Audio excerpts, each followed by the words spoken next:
ఆయన స్టెథోస్కోప్తో వైద్యం చేయాలి, రోగులను నయం చేయాల్సిన బాధ్యత.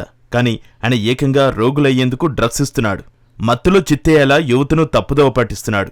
హైదరాబాద్ ఐటీ కారిడార్ నుంచి ముషీరాబాద్ వరకు మత్తు ముఠాలు చాపకింద నీరులా విస్తరిస్తున్నాయి.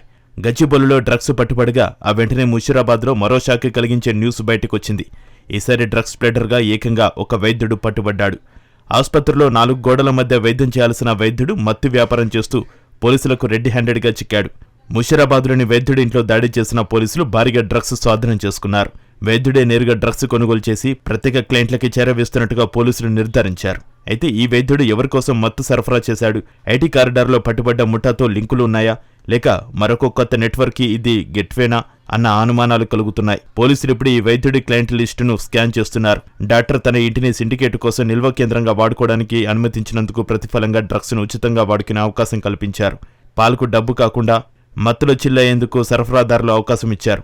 తాజాగా పోలీసులు డాక్టర్ ఇంట్లో ఓజీ కుష్ 26.95 గ్రాములు, ఎండిఎంఏ 6.21 గ్రాములు, 15 ఎల్ఎస్డి కర్రలు, కోకెన్ 1.32 గ్రాములు, గమ్మాస్ 5.80 గ్రాములు, హాషిష్ ఆయిల్ 0.008 గ్రాములు వంటి 6 రకాల అధిక విలువ గల మాదక ద్రవ్యాలను పోలీసులు స్వాధీనం చేసుకున్నారు.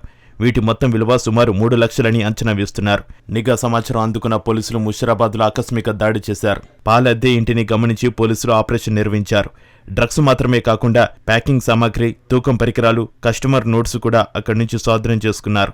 ఒక వైద్యుడు మాదక ద్రవ్యాల రవాణాలో కీలక పాత్ర పోషించడంపై సమాజం ఎట్టిపోతుందా అన్న విచారం వ్యక్తమవుతుంది. వైద్యుల నైతిక బాధ్యతను తుంచిపారేసి డ్రగ్ మాఫియాకు సేవ చేయడం సిగ్గుచేటని ఆరోగ్య నిపుణులు వ్యాఖ్యానిస్తున్నారు. ఒక వైద్యుడి ఇంటి నుంచే బయటపడ్డ ఈ డ్రగ్ నెట్వర్క్ హైదరాబాద్ నగరంలో మాదక ద్రవ్యాలు పెరుగుతున్న ముప్పును మరోసారి వెలుగులోకి తెచ్చింది.